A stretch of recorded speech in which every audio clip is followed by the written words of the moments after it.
Vamos a abrir nuestras Biblias en Apocalipsis capítulo 16 y vamos a leer del versículo 17 donde nos quedamos el jueves al capítulo 17, versículo 17 al capítulo 17, 7, y luego vamos a leer los versículos 15 y 18. Aleluya, aleluya. Damos la bienvenida a los que se conectan en esta hora, donde quiera que se conecten, hermanos.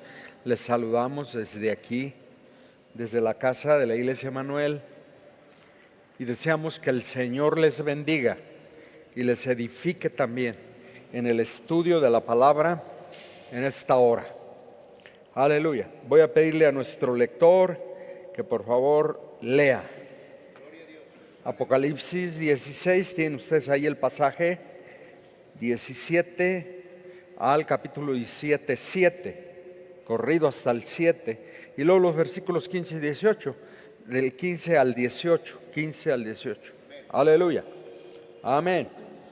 El séptimo ángel derramó su copa por el aire y salió una gran voz del templo del cielo, del trono, diciendo: hecho está.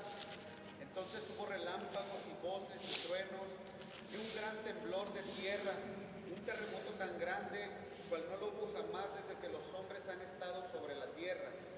Y la gran ciudad fue dividida en tres partes, y las ciudades de las naciones cayeron. Y la gran Babilonia vino en memoria delante de Dios para darle el cáliz del vino del ardor de su ira. Y toda isla huyó y los montes no fueron hallados. Y cayó del cielo sobre los hombres un enorme granizo como del peso de un talento. Y los hombres blasfemaron contra Dios por la plaga del granizo, porque su plaga fue sobremanera grande.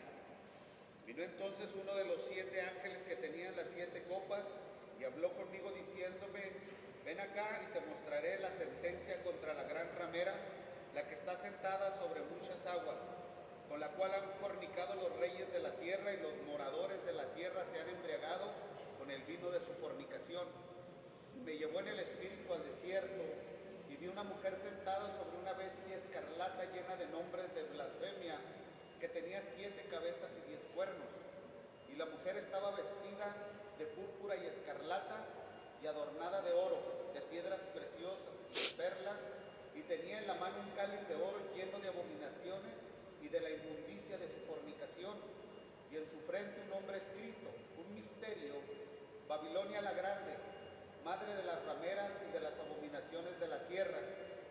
Vi a la mujer ebria de la sangre de los santos y de la sangre de los mártires de Jesús, y cuando la vi, quedé asombrado con gran asombro. Y el ángel me dijo: ¿por qué te asombras? Yo te diré el misterio de la mujer y de la bestia que la trae, la cual tiene las 7 cabezas y los 10 cuernos.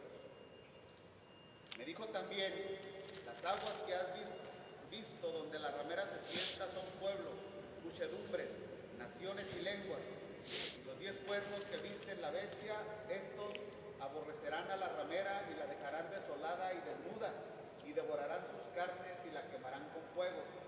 Porque Dios ha puesto en sus corazones el ejecutar lo que Él quiso, ponerse de acuerdo y dar su reino a la bestia hasta que se cumplan las palabras de Dios.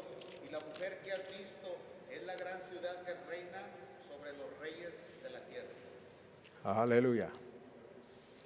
Aleluya. Vamos a orar y vamos a pedir al Señor que Él bendiga su palabra en nuestro corazón y como iglesia nos prepare, nos fortalezca, nos lleve en ese proceso en el que nos tiene, de preparación, de capacitación, de fortalecimiento en Él para enfrentar todo lo que viene, lo que tenemos por delante. Padre, esta es tu palabra, Señor, y la hemos abierto y la hemos leído porque creemos que esta es la revelación de tu corazón, la revelación de los detalles de tu plan final para los moradores de esta tierra. Y en esta hora reconocemos delante de tu presencia que el terrible juicio que traes sobre esta tierra, Señor, lo haces por amor a nosotros, por amor a tu pueblo. Señor, entendemos que este es el derramamiento de tu ira, el derramamiento de tu venganza sobre los enemigos de tu causa, sobre los enemigos, Señor, de tu pueblo, los enemigos de tu iglesia, contra, oh Dios, el derramamiento de cada gota de sangre que tu pueblo ha padecido a través de los siglos. Este es el derramamiento, oh Dios, de tu ira y de tu venganza. Mía es la venganza, has dicho, Señor, yo pagaré. Y hemos confiado, Señor, hemos puesto, Señor, nuestro corazón en el cumplimiento de tus promesas y te hemos creído con todo nuestro corazón y creeremos tu palabra hasta el momento en el que nos lleves, Señor, a tu presencia. Y en esta hora, Padre, bendice esa palabra en nuestro corazón, prepáranos, fortalécenos, Señor. No queremos ser parte, Señor, de la gran apostasía que viene, no queremos, Padre, participar de ella. Queremos caminar contigo y queremos presentarnos delante de ti sin mancha y sin arruga. Nuestro corazón está puesto, Señor. Fortalécenos, ayúdanos en el nombre precioso de Jesús, por amor de tu nombre. Aleluya, aleluya, aleluya. Gloria al Señor, gloria al Señor. Y ahí está, hermanos, el título entonces de nuestro estudio. En esta hora estamos en el proceso del derramamiento de las 7 copas, y ustedes recordarán que dijimos, y aquí se cumple, que en el derramamiento de las 7 copas Dios derrama su ira final. Esta es la expresión suprema del derramamiento de la ira de Dios. A través de esta ira Él juzga a sus enemigos, a los enemigos de su causa. Levántate, oh Jehová, y sean dispersados tus enemigos y huyan de tu presencia, oh Dios, los que aborrecen tu nombre por los siglos de los siglos. Aleluya, aleluya, aleluya. Amén. El juicio de la gran ramera tiene un gran significado para nosotros y vamos a avanzar, vamos a mantener la palabra abierta y vamos a ir viendo poco a poco los detalles. Aleluya, gloria al Señor. Entonces, iniciamos. El séptimo ángel de la séptima copa, la última, derrama su copa por el aire y sus efectos e implicaciones llegan hasta el capítulo 22, versículo 5.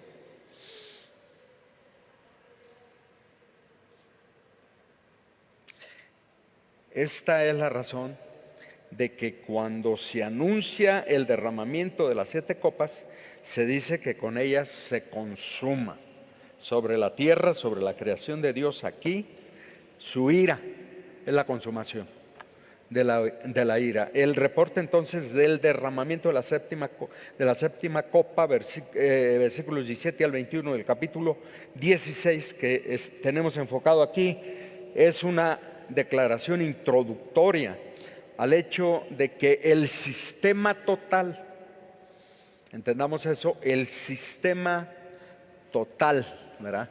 El sistema total operativo de Satanás sobre la tierra es juzgado, es destruido y es enviado al infierno, al lago de fuego.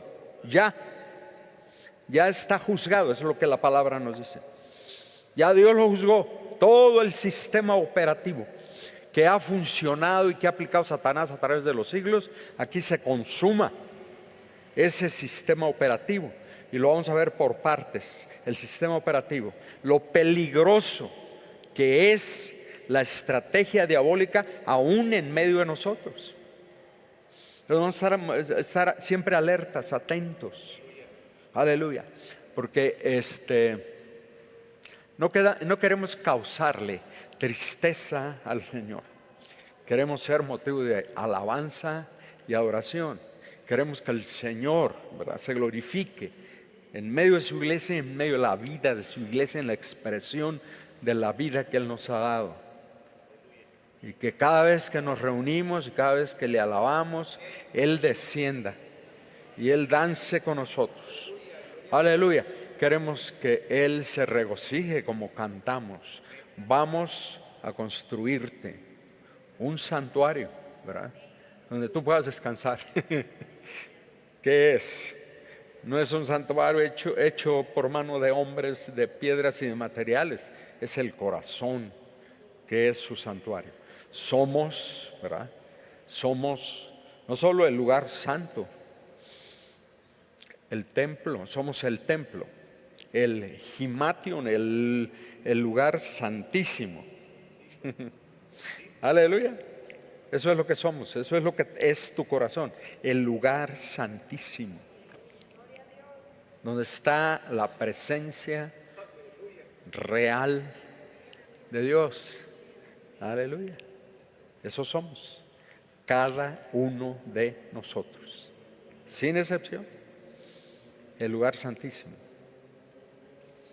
Al judío le explotan los oídos cuando oye esto, pero esa es la realidad, esa es la verdad pura. Todo el sistema, el total y completo de Satanás ha sido juzgado, ha sido destruido para siempre. Todo el sistema de operación de Satanás está representado por el símbolo de la gran ciudad, ¿verdad?, Babilonia, la reina sobre los reyes de la tierra, de los moradores de la tierra. Y entonces, ¿verdad?, en los capítulos 17, 18 y 19, y vamos a poner atención aquí porque son capítulos 17, 18 y 19, ¿verdad? El sistema es juzgado, desmantelado, destruido y enviado al infierno ya.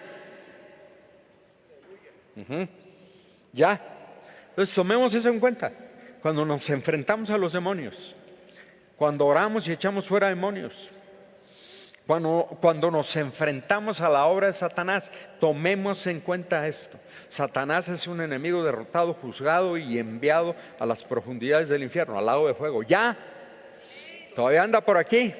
De la misma manera como nosotros estamos ya sentados en Epurania, en lugares celestiales con Cristo, ya estamos sentados allá. Seguimos aquí todavía en Éfeso, seguimos aquí en la Ciudad de México, pero ya estamos allá.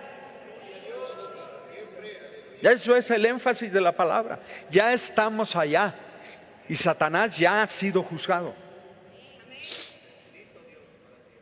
Y el Señor lo dice desde Juan 17.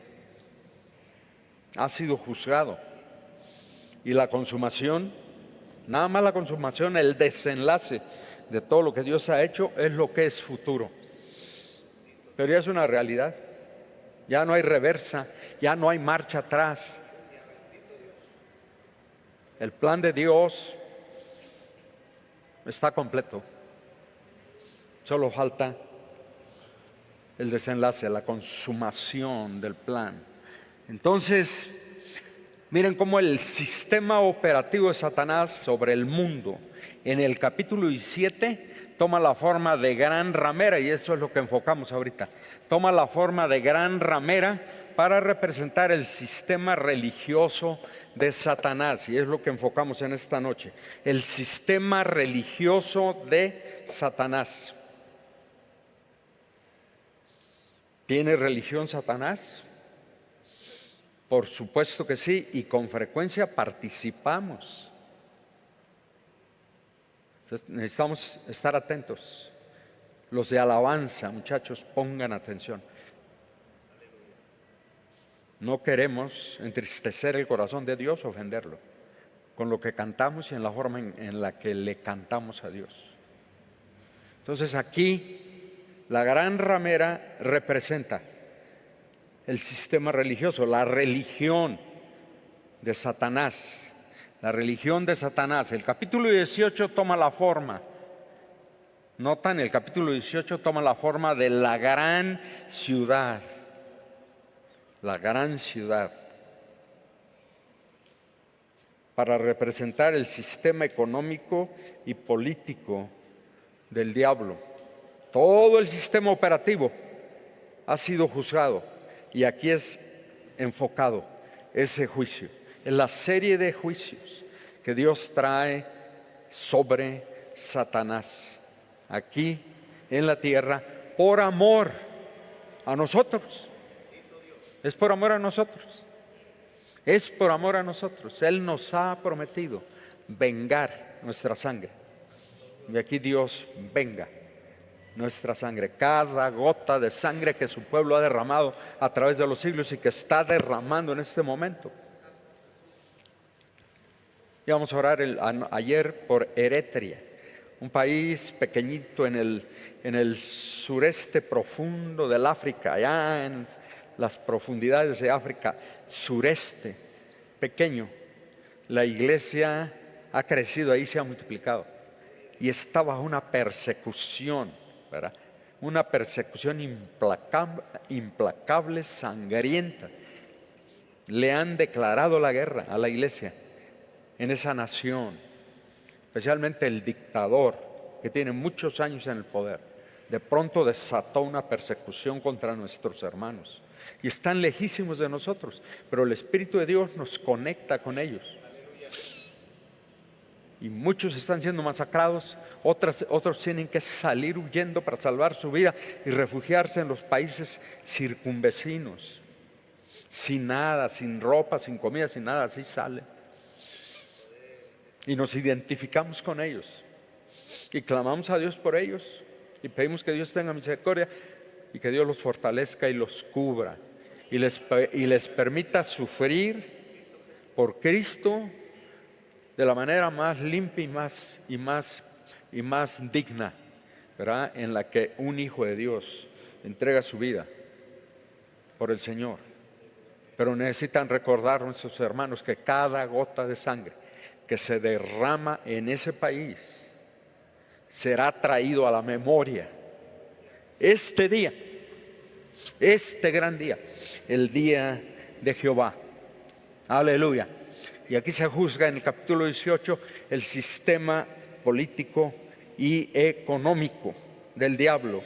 Y en el capítulo 19, esta figura toma la forma de los ejércitos, de las potencias mundiales, ¿se acuerdan? Se prepara Armagedón y vimos esa parte, se prepara Armagedón. En el capítulo 16 se prepara Armagedón, pero la consumación de Armagedón ocurre en el capítulo 19, donde los poderes satánicos, ¿verdad?, son confrontados.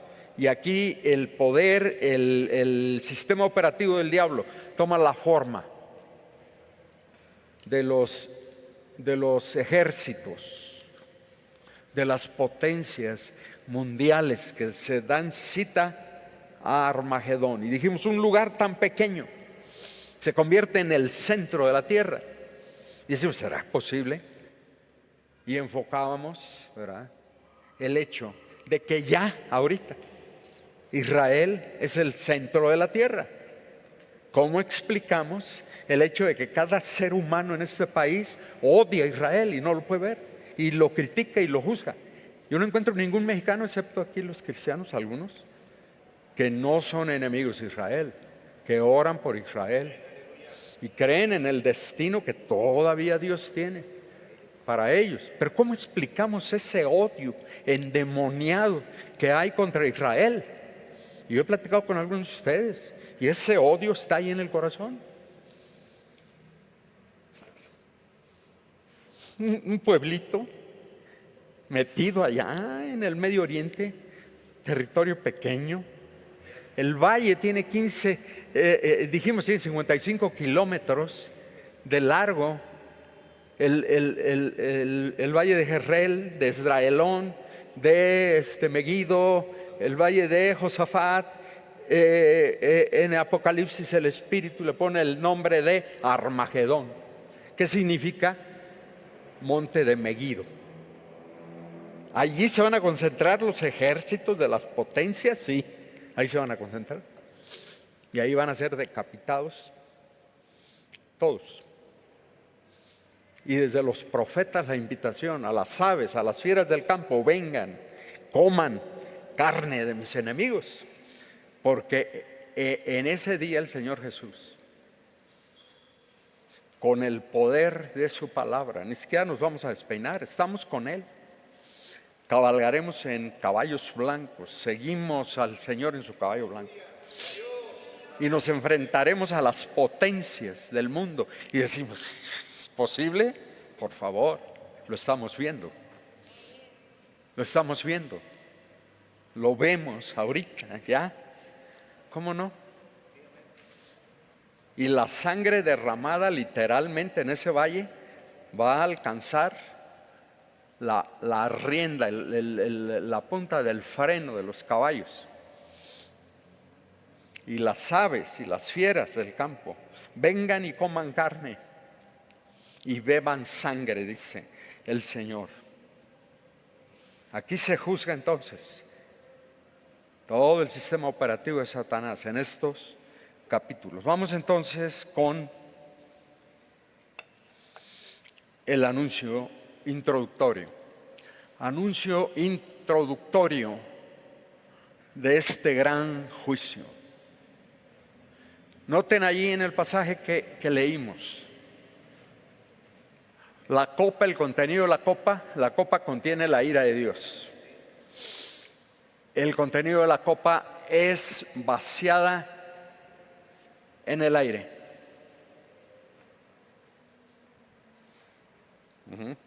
Es vaciada en el aire por dos razones muy grandes, dice la palabra.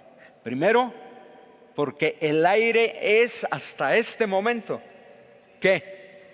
La morada de Satanás. Hasta este momento es la morada de Satanás, el aire. Satanás fue echado del cielo al aire. Y el aire es la habitación de Satanás y sus millones y millones y millones de demonios que los siguen. No los vemos, pero ahí están. Ahí están. Y aquí andan. ¿Verdad? Porque Satanás es el primero que viene y se sienta aquí en el culto. Es así la naturaleza de Satanás.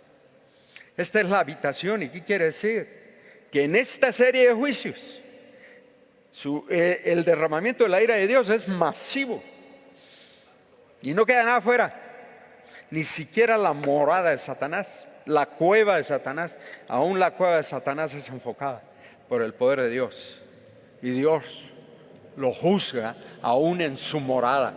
Su hora ha llegado, le ha llegado su hora, y todas las fechorías que ha hecho a través de los siglos vienen a la memoria de Dios, porque nada se le escapa a Dios. Aleluya. Y aquí está. Entonces, la morada de Satanás y sus millones, y en esta serie es juzgada. La segunda razón por la que la copa se derrama en el aire tiene que ver con el hecho de que en esta última serie de juicios la ira de Dios se consuma, por lo que su alcance es global, es total, y nada queda sin tocar, porque el aire, fíjense bien, el aire toca todos los rincones de la creación de Dios. El aire toca todos los rincones de la creación de Dios. La creación que tiene que ver con la tierra, que es nuestro lugar, no es nuestra morada, porque nos hemos reconciliado con Dios. Y Dios nos ha distinguido, ha hecho una distinción entre los moradores de la tierra, los que dependen de este sistema, de este mundo, y viven de acuerdo al sistema de valores de este mundo. Y Dios ha hecho distinción aquí entre los moradores de la tierra y su pueblo que no estará aquí en la gran tribulación, ¿verdad? Aleluya. Dios es grande. Con la séptima copa, 2. Con la séptima copa, la tierra fue sacudida. ¿Verdad? Con la séptima copa. La copa es vaciada en el aire. Y luego, como consecuencia del vaciamiento de la ira de Dios en el aire, donde la morada misma de Satanás es sacudida y es puesta en fuego, viene un terremoto como nunca ha habido terremotos en la tierra. Un terremoto global. Todos los terremotos hasta donde yo tengo memoria y he leído han sido siempre locales, regionales, cubren ciertas regiones, cubren la Ciudad de México, por ejemplo, algunas partes de Guerrero, de Oaxaca, pero no, ni siquiera son nacionales, son regionales los terremotos. Pero este terremoto es mundial. Toda la tierra es sacudida. La ciudad de Jerusalén es partida en 3. Y todas las grandes capitales, las grandes ciudades del mundo son reducidas a escombros. Aleluya. ¿Ustedes se pueden imaginar? Luego, todas las islas, dice, del mar se desmoronarán. ¿Ustedes se pueden imaginar eso? Juntamente con todos los montes de la tierra, dejando el planeta totalmente aplanado. ¡Plano! Nunca se ha visto semejante cosa. No nos podemos imaginar el aspecto de la tierra después de este descomunal movimiento de tierra. Es el poder de Dios. Es la demostración del poder de Dios. El poder de Dios no tiene fin.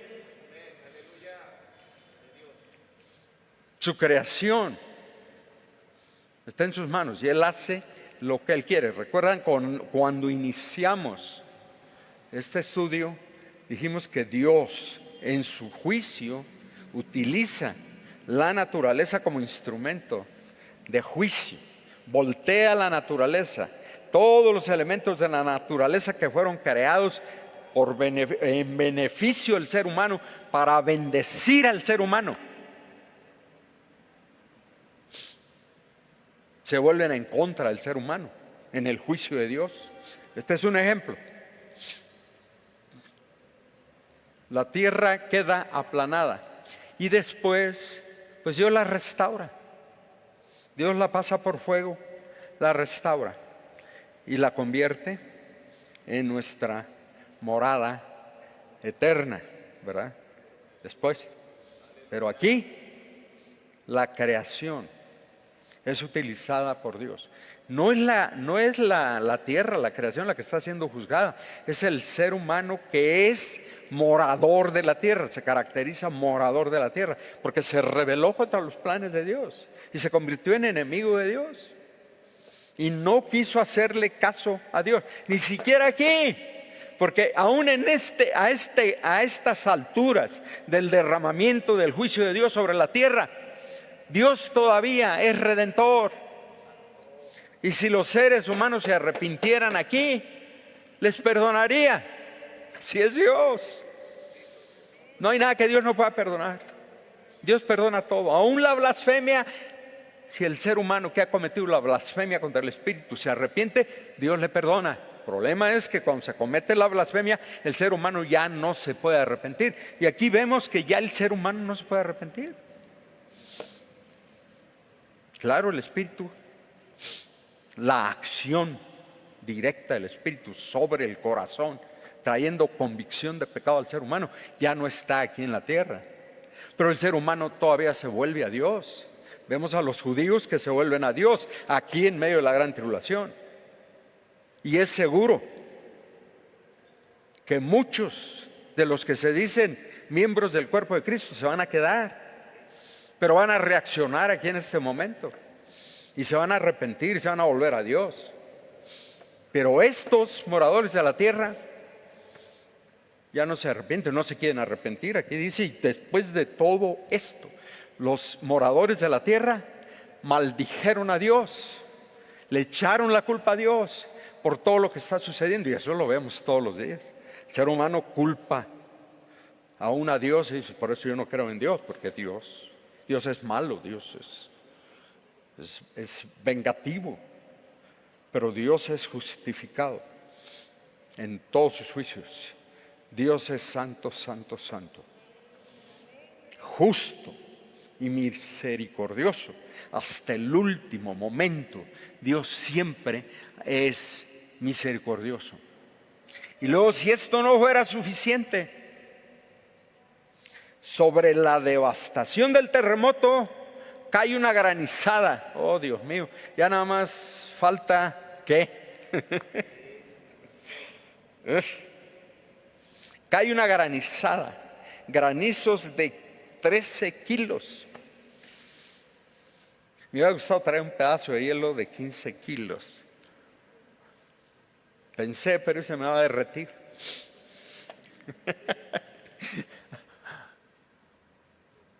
¿Ustedes se pueden imaginar una bola de hielo de 15 kilos? Nunca ha ocurrido eso. Hay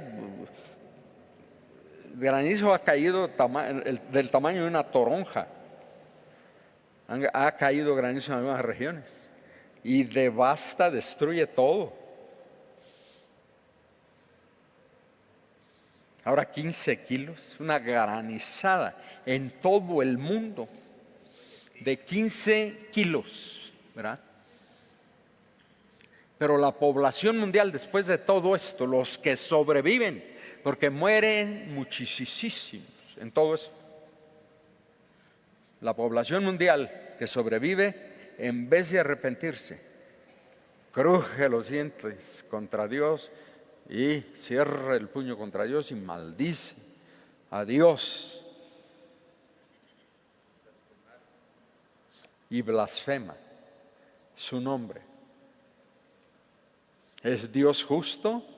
Claro que es justo. Esta gente tuvo muchísimas oportunidades de arrepentirse, muchas oportunidades. Como todos los que están muriendo en el mundo han tenido oportunidad de arrepentirse y volverse a Dios, pero se han declarado enemigos acérrimos de Dios. En medio de toda esta devastación, Babilonia la Grande vino a la memoria delante de Dios para darle a beber el cáliz del vino, del ardor, de la ira de Dios. Todas las copas están llenas, las 7 copas están llenas con la ira de Dios derramada sobre los moradores de la tierra en este punto. Bendito sea el nombre del Señor. Babilonia la Grande, Babilonia la ramera, la madre de las rameras en el mundo, vino en memoria. Es impresionante. Vino en memoria en la presencia de Dios para recibir su merecido.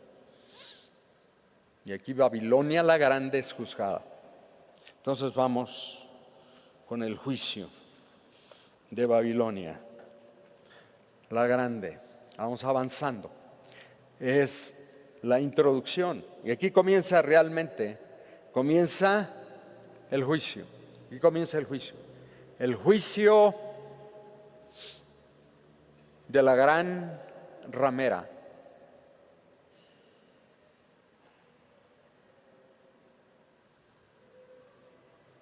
El juicio de la gran ramera. Y dijimos, la gran ramera simboliza, representa el sistema religioso de la bestia, el sistema religioso del anticristo.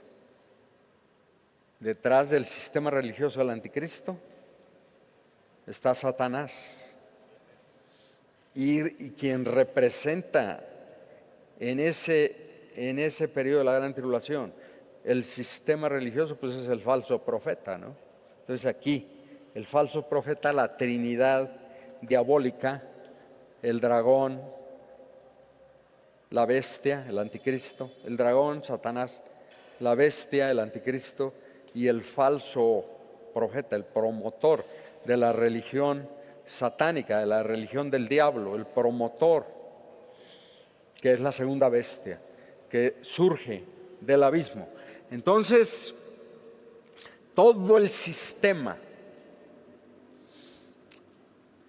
estratégico de Satanás, orquestado por medio de sus instrumentos que son la bestia y el falso profeta, están representados en la Gran Babilonia, que es primero una ciudad, luego es una mujer, para finalmente volver a ser ciudad, representado en los ejércitos, que vemos en el capítulo 19. En el capítulo 17, que es nuestro pasaje, capítulo 19, Babilonia es la gran ramera y representa el sistema religioso o la falsa religión de Satanás. Número uno. Este juicio es importante entenderlo, ¿verdad? Este juicio es parte del juicio general de las siete trompetas. Vino entonces uno de los ángeles que tenía las 7 copas. Es parte del juicio de las 7 trompetas. Este es el séptimo ángel, la séptima copa. 7 copas, perdón, no 7 trompetas, las 7 copas. Entonces es parte integral del juicio final sobre los moradores de la tierra.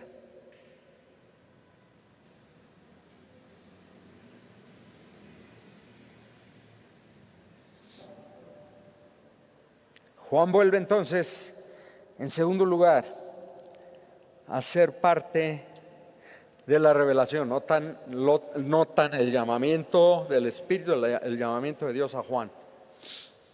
Ya no habíamos visto por un tiempecito a Juan.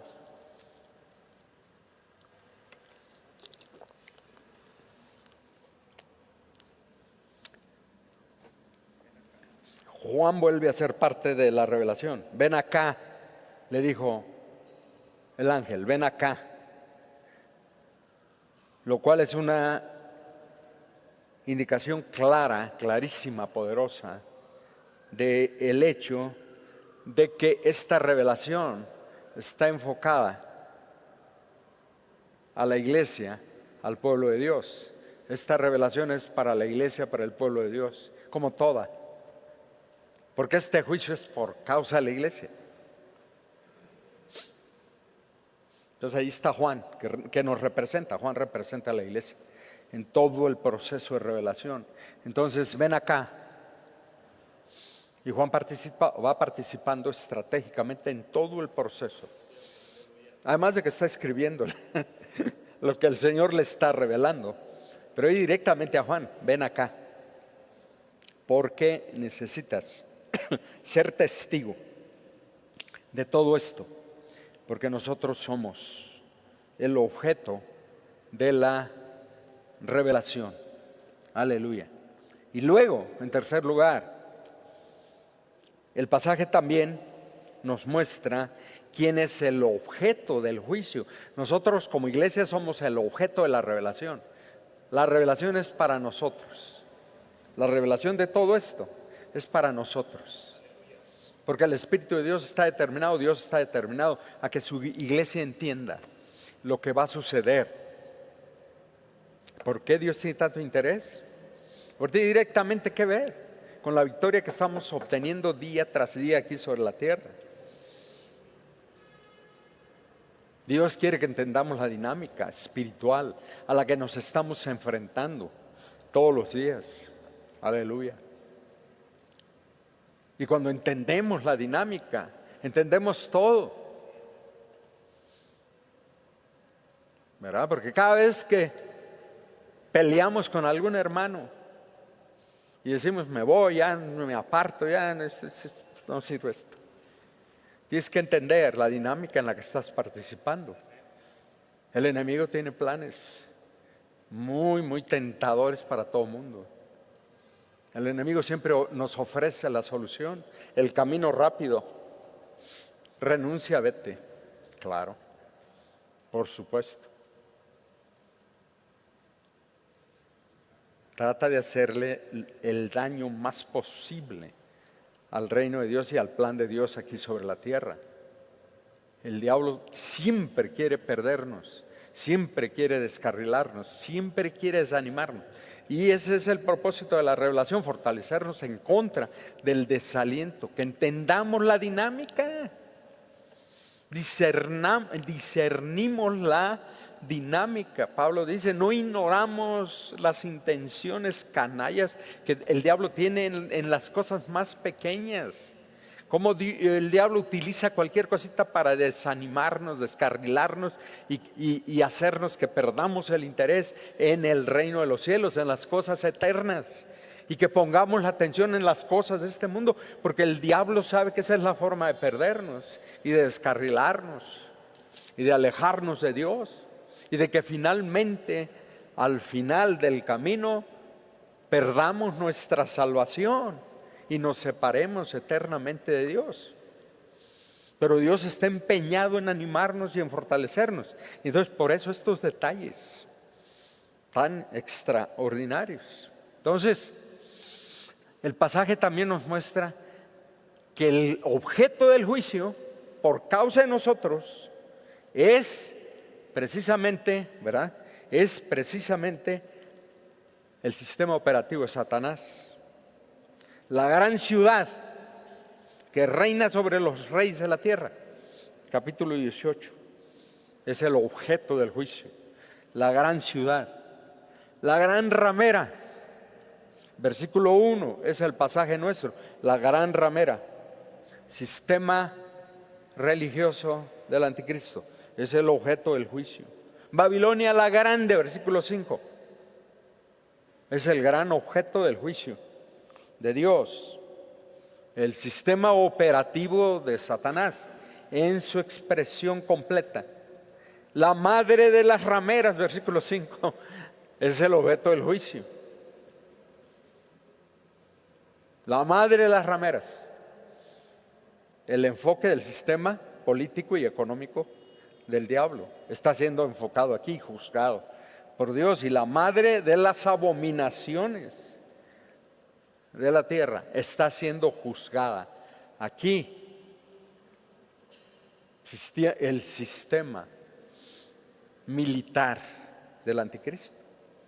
Entonces el sistema religioso, el sistema económico y político del anticristo es juzgado aquí. Y el sistema militar, el poder militar del anticristo es quebrado aquí, como parte del juicio integral de las 7 copas. Aleluya.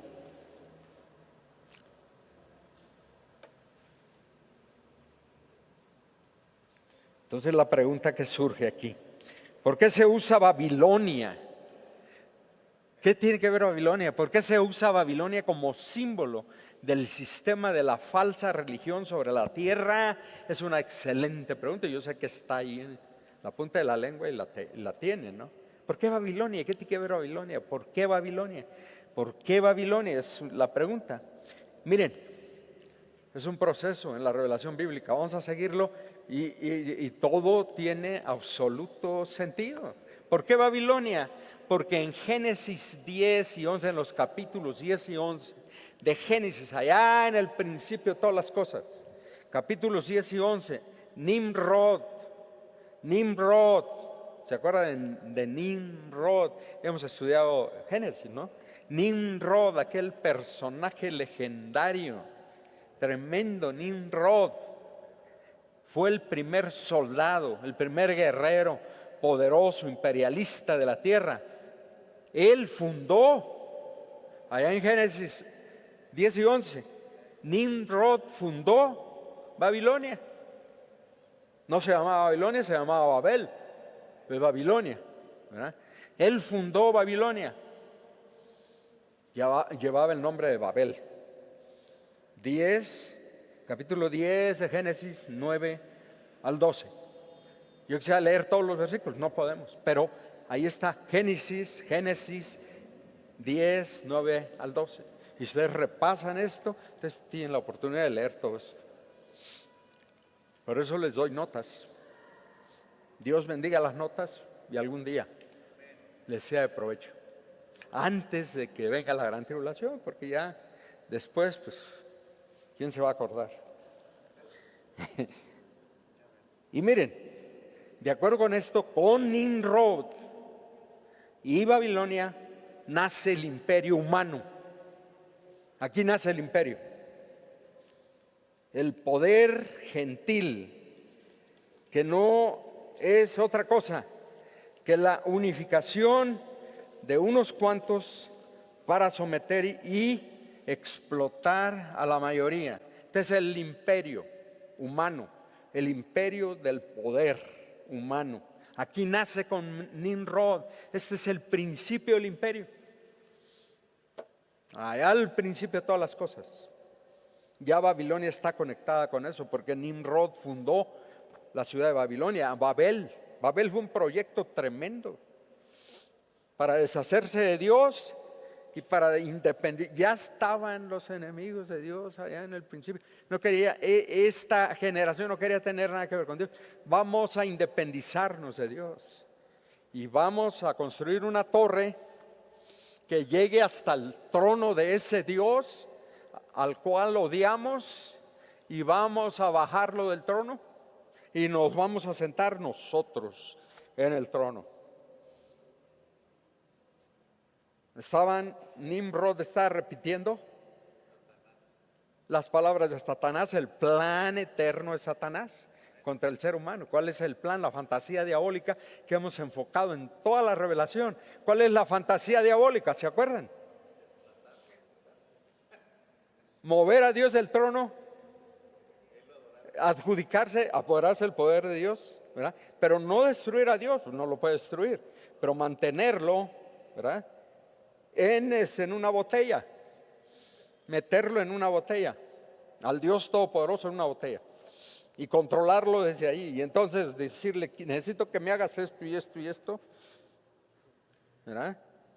Y Dios tiene que acceder porque es prisionero de Satanás. Destronar a Dios, sentarse Él en el trono y recibir Él la adoración de toda la creación. Anhela, yo no sé de dónde saca esa cosa, a mí ni me parece atractivo eso, pero para el diablo es tremendo que la creación se rinda ante Él. Y entonces lo vemos en algunos seres humanos eso, ¿no?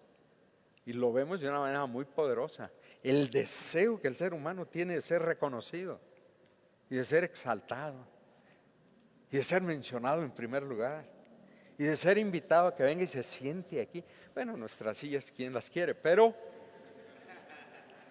ser mencionado en primer lugar.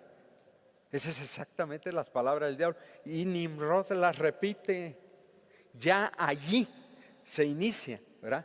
El imperio, la exaltación de unos cuantos a expensas de la humillación del resto. Es el beneficio de unos cuantos al precio de la explotación y la miseria de la gran mayoría. Génesis 10, 8, versículo 10 y versículo 12.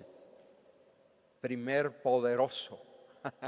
Nimrod es el primer poderoso, y hay un significado enorme en esa frase, primer poderoso en la tierra. El primero, ¿verdad? Que se apodera y domina, porque es poderoso, domina a los demás y los hace que le sirvan a Él. Y Él recibe el beneficio. ¿De dónde sale esa idea tan horrible?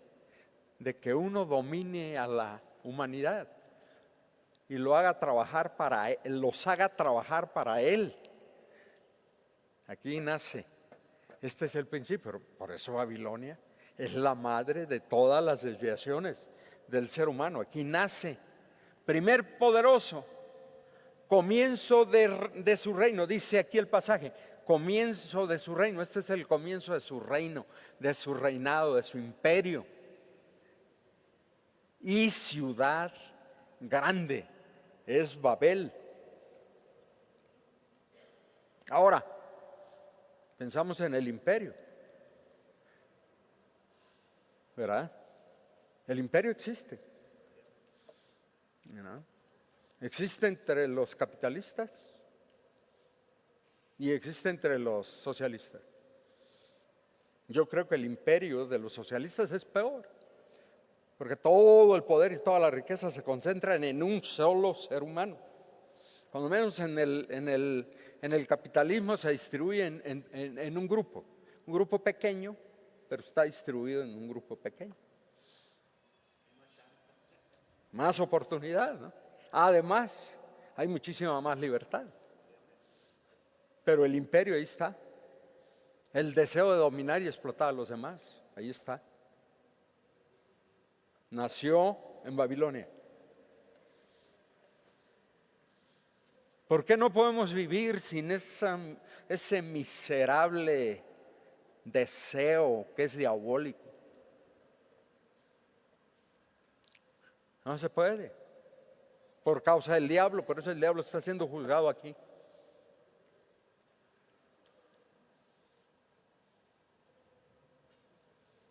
Hay un hermano que nos decía, miren, distribuyan $1 millón entre el grupo que tienen. ¿Cuánta gente conoces? En tu comunidad, dale $1 millón a cada uno. ¿Qué van a hacer con él? Se van a poner a jugar cartas. Y en cuestión de un mes y medio, todos los millones que distribuiste van a estar en las manos de uno, que les ganó a los demás, que los demás van. Yo tenía un primo que trabajaba toda la semana y luego el sábado se iba a jugar con sus amigos, cartas. Jugaban toda la noche. Y la mayoría amanecía completamente desfalcada, sin nada de dinero. Y todo el dinero se concentraba en 2, en 3 que les ganaban a los demás. Y recuerdo que mi tío le decía, eres muy tonto, te pasas toda la noche, te desvelas, pierdes todo tu dinero. Mira, cuando te dan tu cheque al terminar la semana, ve con tus amigos, repárteselos, trégales tu dinero y vete a dormir. Hombre, ¿qué estás haciendo ahí?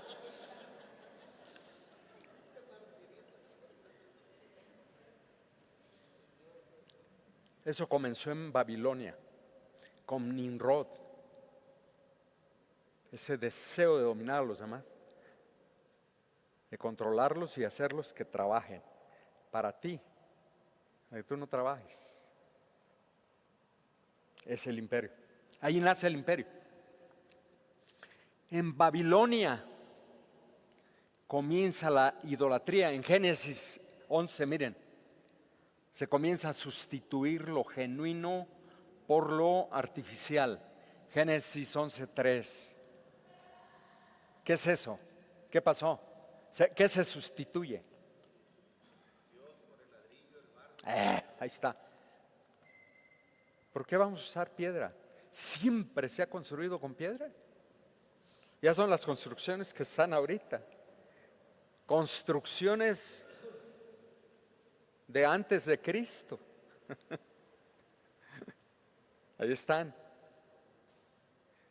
Quien visita Éfeso en estos días, ahí está la ciudad intacta, porque todas las demás ciudades en Grecia pues se destruyeron, están las ruinas, y uno puede visitar las ruinas, y ahí están las ruinas, ahí está todo, en las avenidas todo, pero todo aplanado.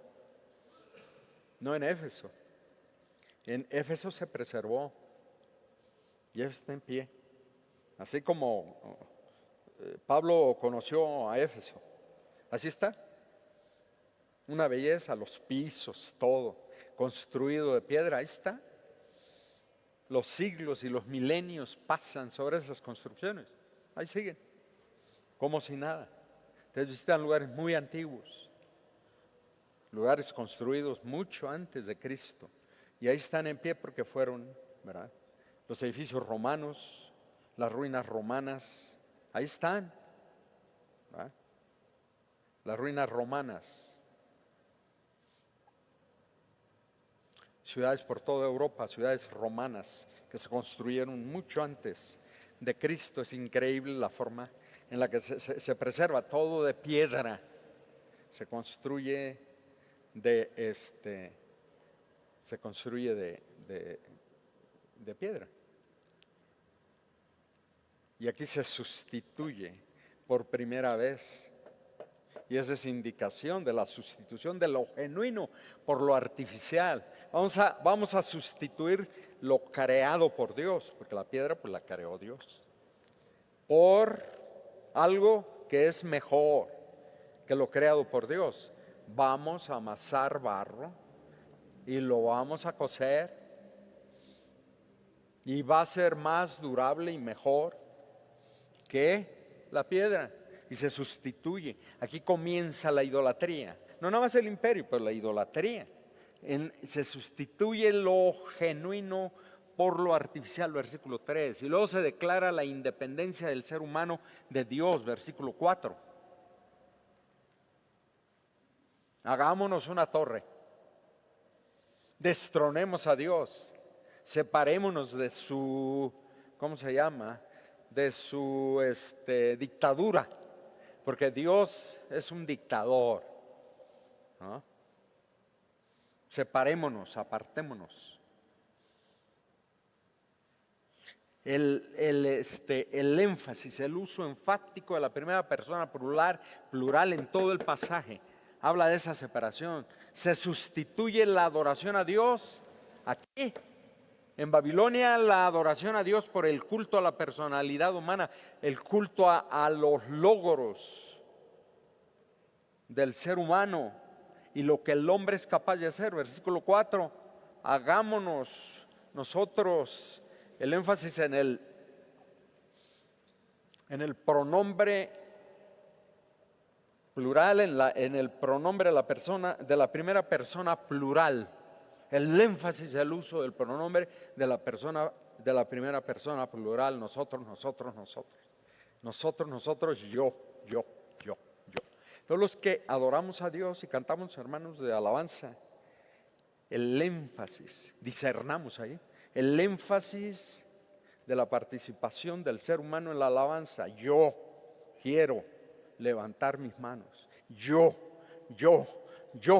Discernamos, apartémonos del culto al ser humano, aún en los más pequeños detalles, porque queremos honrar y glorificar a Dios y darle a Dios la honra y la gloria siempre.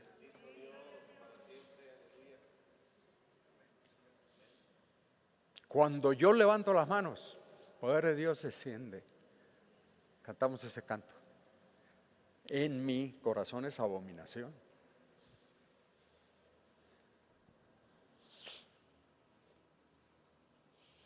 Culto a los logros del ser humano. Aquí comienzan en Babilonia.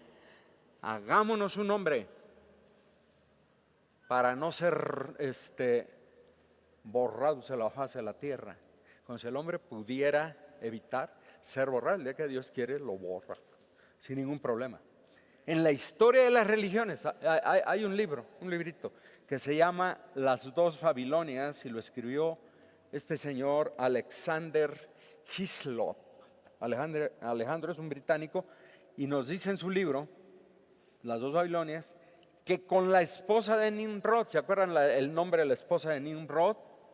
Semiramis, ¿se acuerdan? En Génesis, Semiramis. Dice Alexander Hislop, nace el culto a la madre y al hijo. Aquí en Babilonia, el culto a la madre y al hijo. Semiramis y Tamuz, su hijo, el cual se extendió por todo el mundo. En Asiria aparece Ishtar y Tamuz. En Fenicia tenemos a Astarte y a Baal, y en Israel este culto a Astarte y a Baal. Astarte en Israel es conocida como, ¿no? ¿Se acuerdan? ¿Cómo se llama la esposa de Baal en el culto que Jezabel introdujo a Israel? ¿Se acuerdan el nombre de la esposa? ¿No? Acera, ¿verdad? Acera. Ándale. Acera y Baal. ¿Y se acuerdan en qué consistía el culto? Sí, madre. Ajá. Pero, ¿se acuerdan en qué consistía en Israel el culto? Se reunían parejas y tenían relaciones sexuales delante de Baal y de Acera. Y luego se proveyeron sacerdotisas para el culto en Corinto, en Éfeso, Diana. Exacto. Y el culto consistía en eso, en las 1000 sacerdotisas que ministraban, tanto en Éfeso como en Corinto, a la misma deidad, nada más tienen diferentes nombres, pero es la misma deidad. Diana, pues es el nombre romano, que los romanos le dieron a Artemisa. Pero aquí está, nace con ellos. Acera y Baal. En Egipto, Isis y Horus. En Grecia, Afrodita y Eros. Afrodita se llama Diana en Éfeso. En Corinto se le llama Afrodita. Y la encontramos en Roma, por ejemplo, entre los romanos, Venus y Cupido. Y Venus aparece por todas partes. En la cultura especialmente romana, Venus.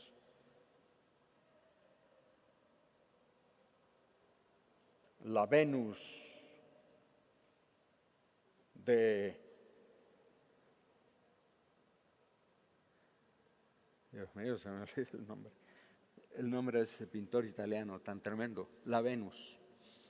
Entonces, Venus y Cupido. En medio de toda esta confusión, el catolicismo del siglo IV lo adoptó. El catolicismo no tiene nada que ver con nosotros, pero el catolicismo del siglo IV adoptó esta cuestión de la madre y el hijo e introdujo el culto en el ceremonial católico del siglo IV, el culto a María y a Jesús. Nada que ver con la proclamación del Evangelio, no tiene nada que ver. Nosotros no adoramos a María, adoramos nada más a Jesucristo, no a su mamá. Su mamacita la queremos mucho, la reconocemos una gran mujer, y ella se volvería a morir si supiera lo que los seres humanos le han hecho aquí en la tierra.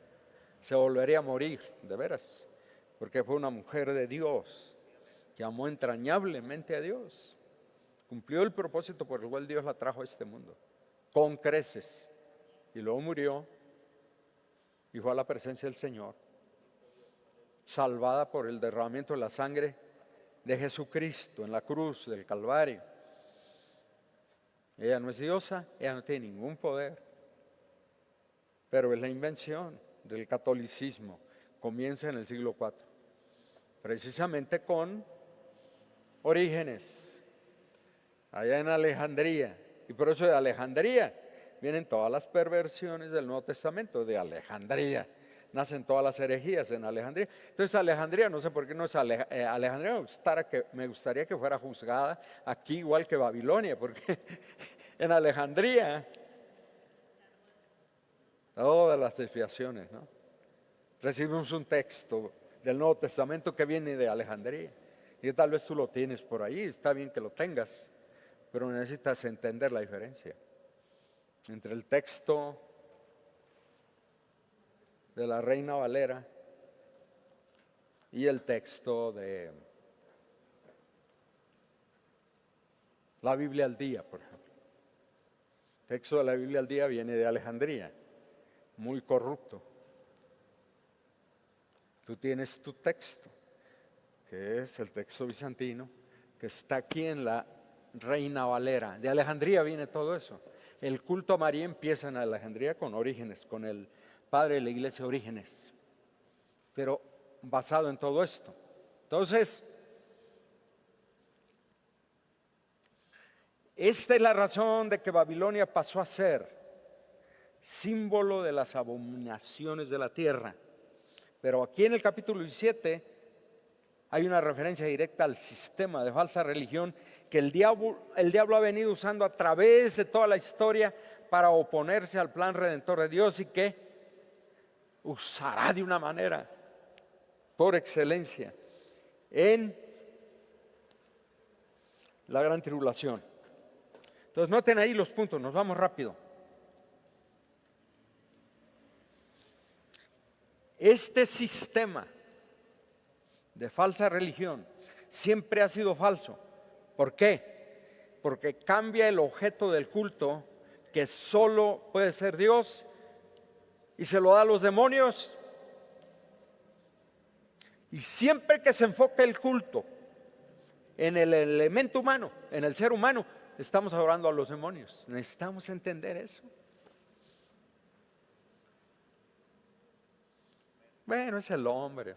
No, es precisamente lo que Satanás quiere, que nos enfoquemos en las perfecciones del ser humano y adoremos el talento del ser humano.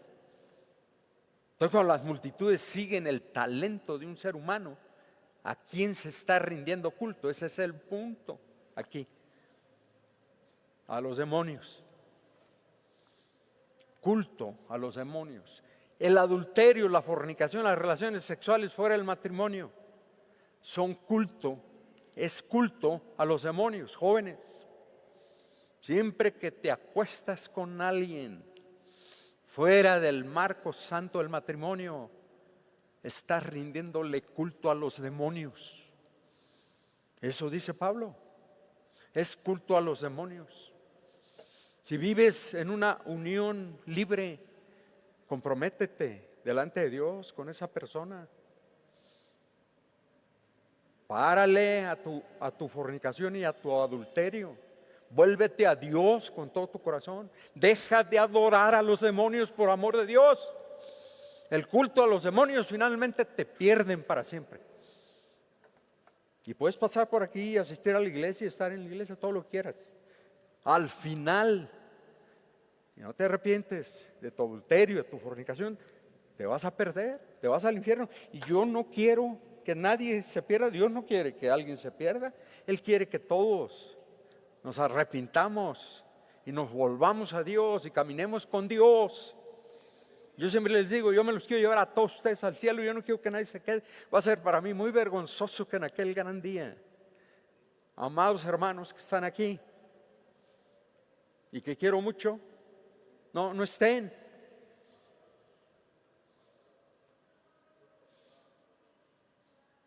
Es culto a los demonios. Es precisamente lo que es la falsa religión. Entonces, aquí estamos. Es falso porque cambia el objeto del culto de Dios a los demonios. Pero en el caso de Babilonia, esa falsedad tiene un sentido escalofriante para nosotros que conocemos a Dios. El sistema de falsa religión de la bestia es falso porque es presentado como culto al Cordero, ¿se acuerdan?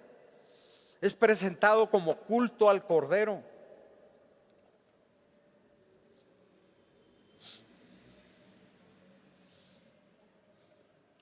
Capítulo 13 de Apocalipsis, ¿se acuerdan? Culto al Cordero. Aquí la apariencia de Cordero. Pero ¿qué dice? Habla como dragón. Esa es la falsa religión. Cuando en realidad es culto al dragón. Se presenta como el avance del reino de Dios, cuando en verdad es el avance del reino de Satanás.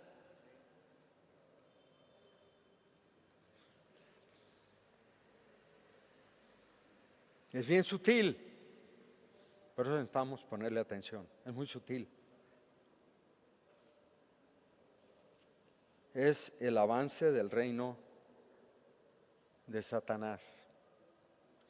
Hablar de esto aquí en este contexto es muy desagradable para mí, pero tengo que mencionarlo. Desde el siglo IV de nuestra era no ha habido en la historia de la humanidad un sistema religioso que mejor encarne esta descripción que el sistema católico romano.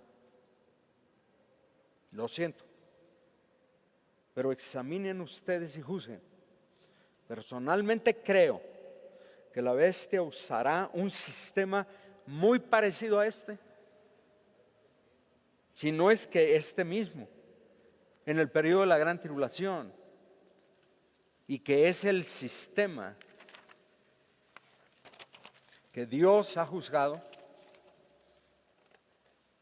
y cuyo veredicto se dará en aquel gran día. El culto es bien sutil, pero examínenlo. Y es culto al ser humano.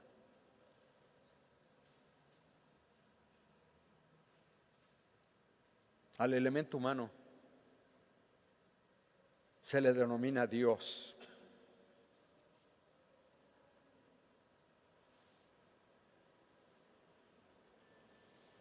Vicario de Cristo.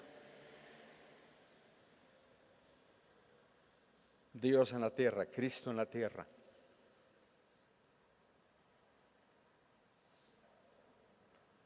Se adora al ser humano. Dicen, no se adora al ser humano, se venera al ser humano, se adora al ser humano. Se le rinde culto al ser humano, a San Pablo, a San Pedro, a San Lucas, a San Jorge, a María, a San Juan.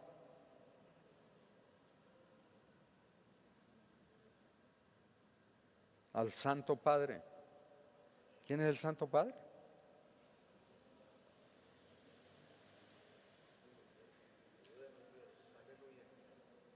Pero, ¿por qué se representa la falsa religión?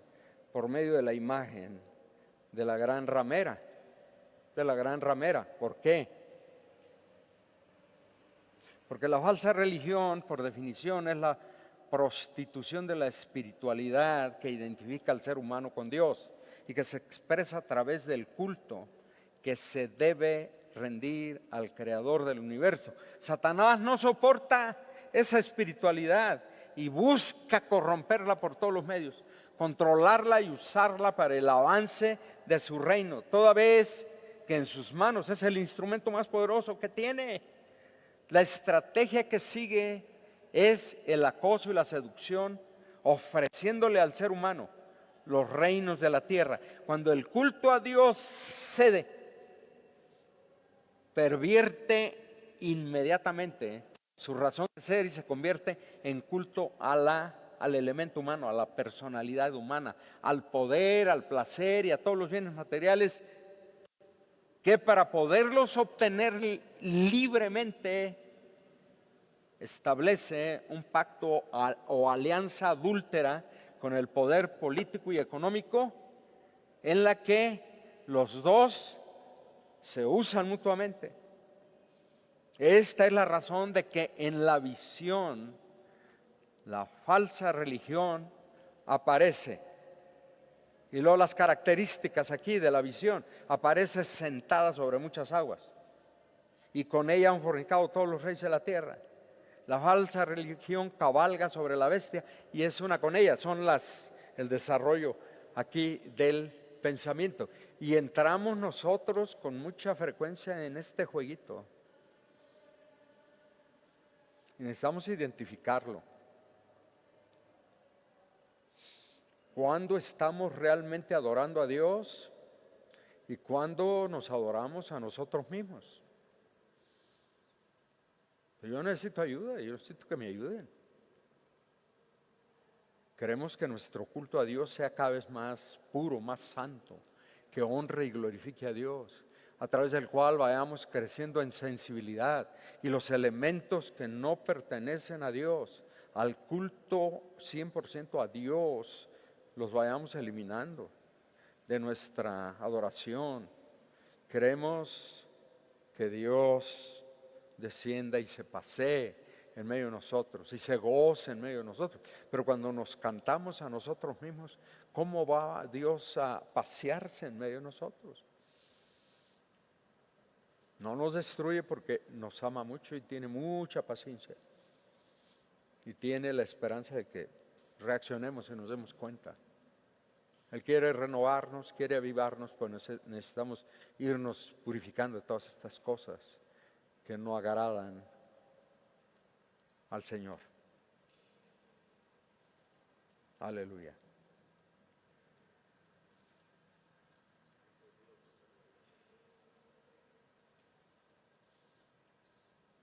No a nosotros,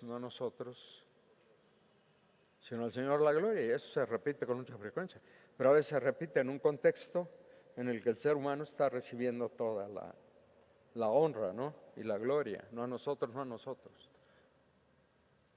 Pero se hacen las grandes listas de los logros humanos y se tienen las grandes celebraciones en la vida de la iglesia de Dios.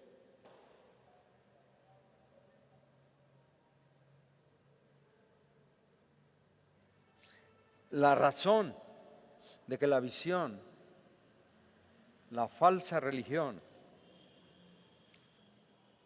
aparece sentada sobre muchas aguas es porque las aguas aquí representan las multitudes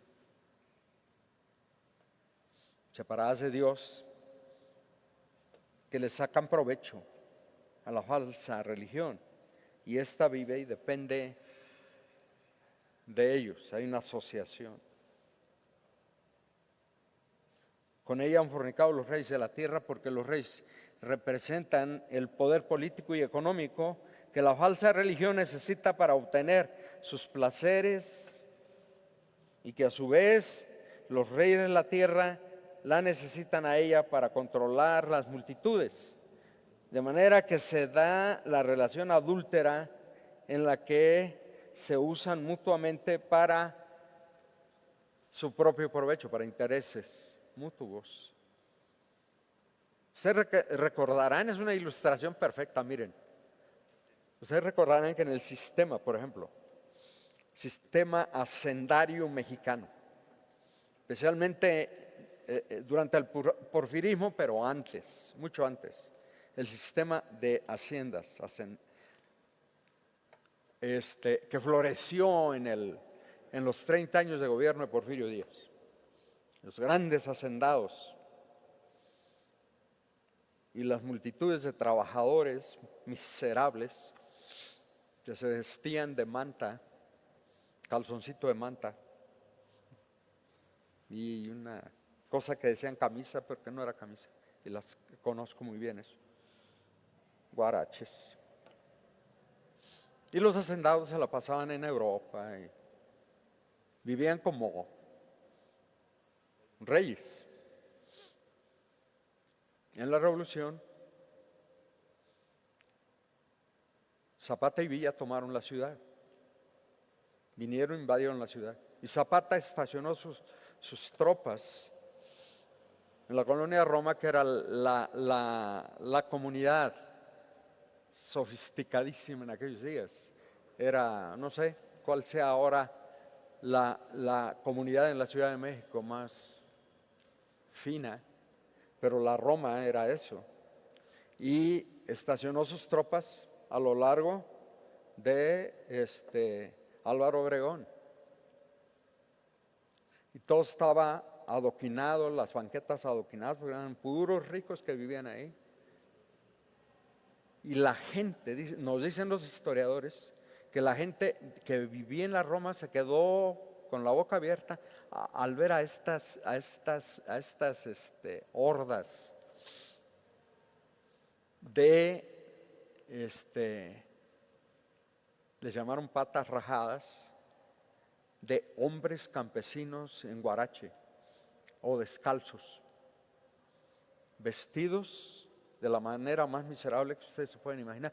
Estos ricos de la Ciudad de México jamás los habían visto, no eran hacendados. Los hacendados vivían con ellos y se quedaron horrorizados de dónde salió esta gente, dónde estaba escondida, en las haciendas, encerrada en las haciendas. ¿Y saben lo que tenían las haciendas enfrente? ¿Han visitado las haciendas del estado de Hidalgo? ¿Han visitado las haciendas? Tenían una iglesia. La asociación del rico con la iglesia. El sacerdote enseñaba a todos los campesinos, esclavos de las haciendas, a tener calma, a someterse a la autoridad del hacendado, porque esa era la voluntad de Dios. Y el hacendado necesitaba, el sacerdote necesitaba la iglesia allí, porque le ayudaba a controlar a las masas que se morían de hambre, con mucha hambre. Yo soy campesino, yo entiendo eso. Ustedes son citadinos y no saben nada de eso, pero yo sí, y aquí habemos algunos que vivimos muy de cerca el sistema hacendario, lo vivimos muy de cerca. Igual que Lázaro Cárdenas. Lázaro Cárdenas creció en la hacienda Guaracha, allá en Jalisco, una de las haciendas, grandes haciendas de México, Guaracha. Los dueños de Guaracha vivían en París y tenían sus mayordomos aquí, sus administradores. Y venían nada más para las cosechas, la gran cosecha, la zafra, la cosecha del maíz, del algodón, del trigo, de todas las cosas, venían simplemente para hacer cuentas con el mayordomo, tomar su dinero y regresarse a Francia. Ese fue los dueños de Guaracha. Ahí creció Lázaro Cárdenas. Lázaro Cárdenas vio todo eso. Por eso Lázaro Cárdenas traía eso metido en el alma. Esto se debe acabar, todo esto se debe acabar. Debe haber justicia, debe haber un equilibrio en la posesión de las propiedades, equilibrio. Esto no puede seguir. Y bueno, yo veo ahí la asociación, y cuando yo visito una hacienda me fascinan los cascos de las haciendas, me fascinan. Si yo tuviera los recursos, mi casa sería un casco de hacienda. Me fascina la arquitectura de las haciendas. Y visito, siempre que puedo visito los cascos, en lugares remotos, allá en La Providencia, en Guerrero, ahí hay el casco de una hacienda, la hacienda ¿cómo se llama? Padre Santo, la hacienda de Álvarez, Juan Álvarez, ahí está todavía, y a mí me fascina, es una hacienda de adobe, pero está el casco de la hacienda, y la iglesia pegadita. Todas las iglesias, todas las haciendas tienen su iglesia, porque la iglesia le ayudaba al hacendado a controlar a la gente, con todas las cosas que le contaban a la gente. Pero bueno, ya termino. Esta es la asociación, esta es la falsa religión, donde, ¿verdad?, la gran ramera, que es el poder político, religioso, se asocia. El poder religioso, el culto a Satanás, se asocia con el poder político, porque el poder político, ¿verdad?, le provee a la falsa religión los recursos que necesita para su placer, para disfrutar la vida. Esa asociación. Nosotros con frecuencia entramos en ese tipo de alianzas. Nos aliamos con el PRI antiguamente, ¿verdad? Las iglesias hacen alianza con el PRI. El PRI les construye templos y construye institutos y construye una bola de cosas. ¿A cambio de qué? A cambio de los votos. Entonces yo recibo un beneficio y el poder político recibe un beneficio y nos asociamos y utilizamos a las iglesias como empresas.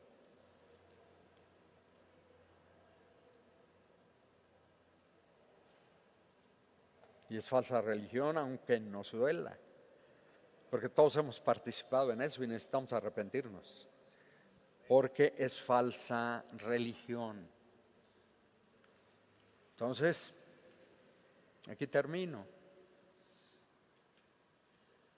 Todos los reyes de la tierra han fornicado con ella porque dependen de la religión.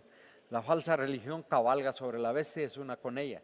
Va sentada sobre ella, depende del poder político y económico perverso para su movilidad y dinámica, versículo 3. La bestia que la trae encima, versículo 7, ¿verdad? El poder político y económico perverso la maneja y usa su falso carácter de espiritualidad como bandera en sus grandes contrataciones. Ella deriva de la bestia su culto a los bienes materiales, al placer de los sentidos y al poder espiritual, político y económico. El versículo 4, al final comparten el color.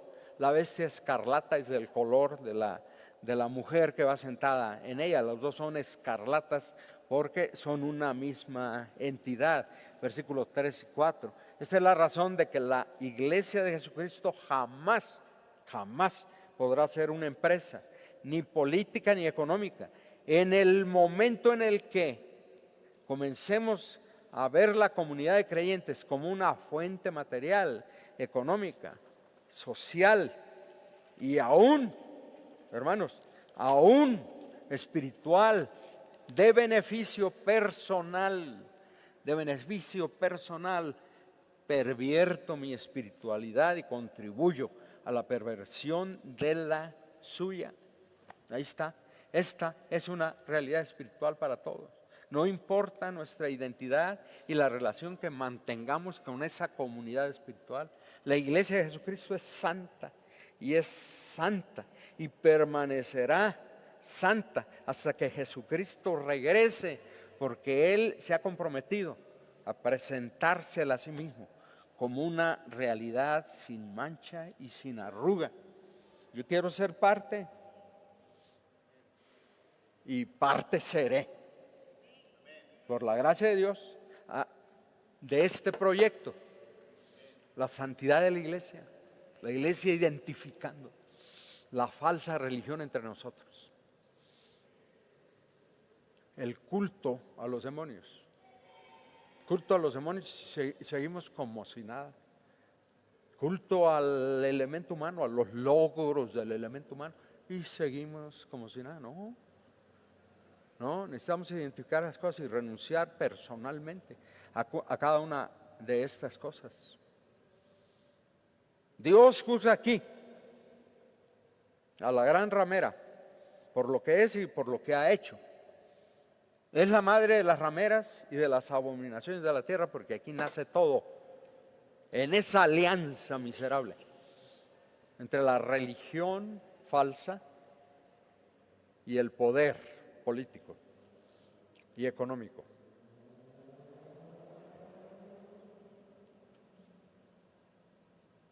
¿Cómo podemos levantar un imperio económico a través de una iglesia? Y hay muchos que nos han sugerido eso. Hay que aprovechar lo que tenemos aquí. Aquí podemos obtener mucho dinero. Yo les ayudo, ¿verdad? Nos han dicho. Yo les ayudo, yo les doy ideas cómo. Y lo vemos a nuestro alrededor, ¿verdad? Los imperios económicos. A través de una iglesia. El culto a la prosperidad, el culto al dinero.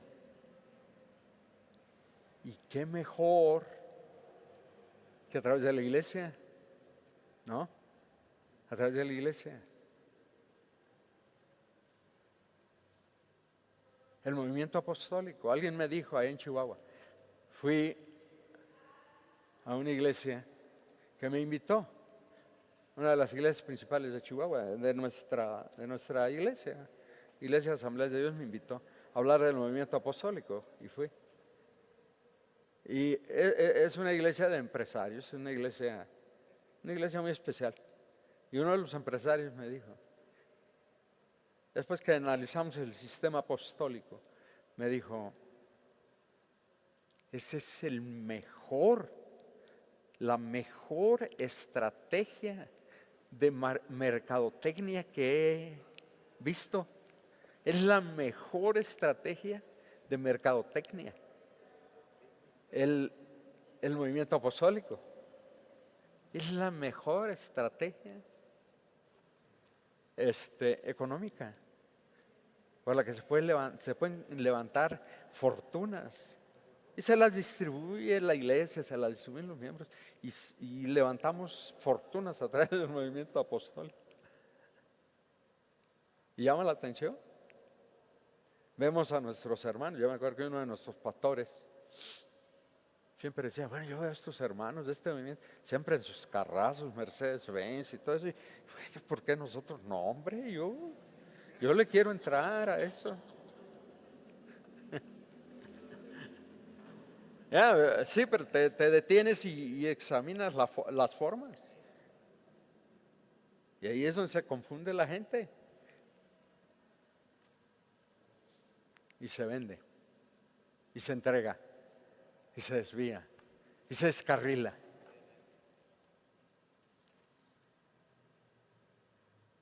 Permanezcamos fieles al Evangelio de Jesucristo. Aleluya. Y obtendremos la victoria. Dios la juzga porque solo ofrece depravación a los moradores de la tierra. Los versículos 2 y 4, depravación. Y ha derramado la sangre del pueblo de Dios hasta perder el sentido. Dice el versículo 6, ha derramado la sangre. Y fíjense bien, ha derramado la sangre del pueblo de Dios hasta perder el sentido y la razón. Se ha embriagado en la sangre del pueblo de Dios. ¿Por qué? Porque ha logrado destruir y ha logrado descarrilar a millones y millones de seres humanos que, estando reconciliados con Dios, se han dejado deslumbrar por esta asociación maldita con el poder y el dinero, que no tiene nada que ver con nosotros, no tiene nada que ver con la espiritualidad de la iglesia. Pero se cae en esa tentación. Porque esa tentación de tener cosas mejores y mejores y mejores y mejores es tremenda, es poderosísima. Y así es. Entonces,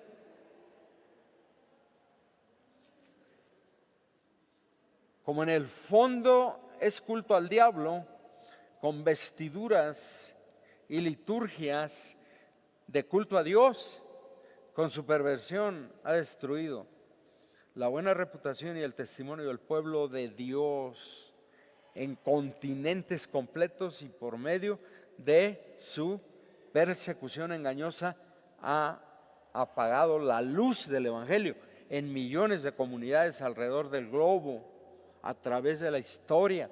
Y eso viene en memoria delante de Dios para darle a beber el cáliz de su ira a este sistema.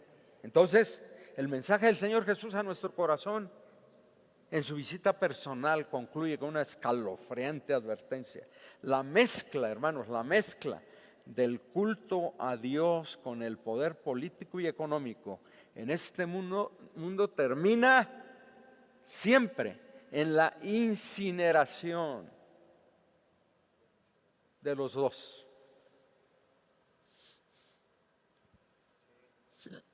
Siempre en la incineración de los dos. No podemos mezclar el negocio humano con el culto a Dios. No van juntos. Porque el negocio humano, ¿verdad? El negocio humano, si no está controlado 100% por Dios, es aliado de Satanás y termina descarrilándonos, termina descarrilando la iglesia. Aleluya. Son las 9, vámonos.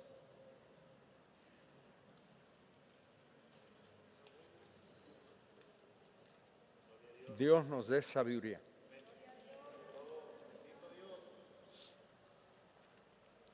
Discernimiento. Dios nos está preparando para lo que viene. Y esta revelación tiene ese propósito: fortalecerte en tus convicciones personales y mantenerte atento y alerta a lo que el diablo trata de hacer en nuestra vida. Padre, en el nombre de Jesús, nos entregamos a ti. Nos entregamos a ti, Señor, y nos entregamos los unos a los otros a ti. Ten misericordia de nosotros, ten misericordia de este pueblo, Señor. Ten misericordia de Manuel. Oh Dios, en el nombre de Jesús, ten misericordia de nosotros. Sabemos que este ataque diabólico, Señor, nos pegará de una manera muy, muy poderosa en el futuro inmediato. Y tu revelación tiene el propósito de advertirnos y de proveernos los recursos espirituales para mantenernos ajenos a todo esto y conectados contigo y con la misión que tú nos has dado de salvar al mundo para ti. Dios, ayuda a mis hermanos, ayúdame a mí, ayúdanos a todos. Fortalécenos en el nombre precioso de Jesús y danos la victoria, Señor. No permitas que caigamos en la trampa de la falsa religión, que es la confusión, Señor, de nuestra adoración a ti y el culto al poder político humano, de las riquezas y de la influencia aquí sobre la tierra. En el nombre de Jesús, presérvanos. A nuestros empresarios, a los que tienen negocios, ayúdalos a ver, Señor, su negocio como un instrumento de servicio a ti, como parte de su culto a ti, siempre centrado en ti, oh Dios, en el nombre precioso de Jesús. Aleluya.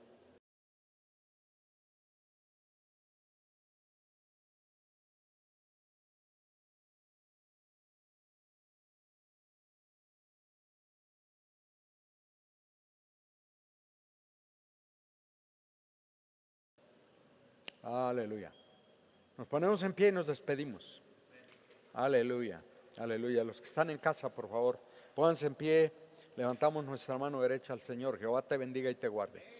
Él haga resplandecer su rostro sobre ti y tenga de ti misericordia. Él alce su rostro sobre ti, ponga en ti paz.